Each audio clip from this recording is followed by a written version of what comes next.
A storm that plowed into the country's east and caused a deadly flood. Thousands of people are thought dead. Seas that completely swept away communities, leaving nothing but obstacles in its way. A representative of the nation's armed 5,000 to 6,000 individuals, according to forces, are missing following a flood in one city. Dams collapsed due to flooding and Durham corpses spread out or wrapped in blankets outside a medical facility, along a walkway. Horrifying proof of the storm's complexity. Indiscriminate violence. This volunteer requesting God's help, a shield stating that we are currently seeking for the victims. We ask all young people, anybody from Libya with a degree or any medical expertise, kindly come and aid us. There are not enough nurses here. Declares that assistance is required. It's difficult to estimate the precise death toll. Understand Eastern's Minister of Health Libya claims this is due to their conviction. Corpses continue to be pinned under as the storm waters subsided. Debris. A few corpses into the Mediterranean Sea. Thousands of people have gone with it. Hundreds of thousands of people have died. Thousands of people suffered house losses. More family are trapped or missing as traveling as Turkey claims to be deploying 3 search and rescue planes. Also the rescue teams. American President Joe Biden taking their advantage and declaring in a Tuesday's remark is quoted in this: America is going through a terrible time,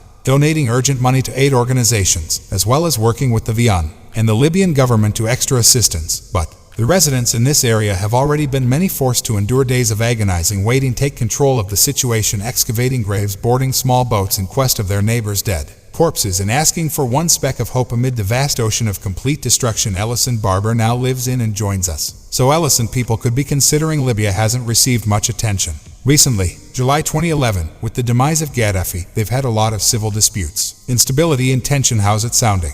Now with this enormous natural tragedy, making it genuinely rather large, considering that you have 2 main competing governments that have they agreed to a ceasefire in 2020, although elections were meant to be held in 2021. Because it didn't occur, you're probably wondering what all that means. Well, when you have to do with floods, observe anything like aid entering it makes it really difficult, since US and the majority of international community members support the UN as well, and support the competing government that maintains authority of Western Libya, although the area where the most damage has occurred, the eastern region. Therefore, when they speak inquiring about sending aid in the Western government's approval, they must get the Eastern's consent.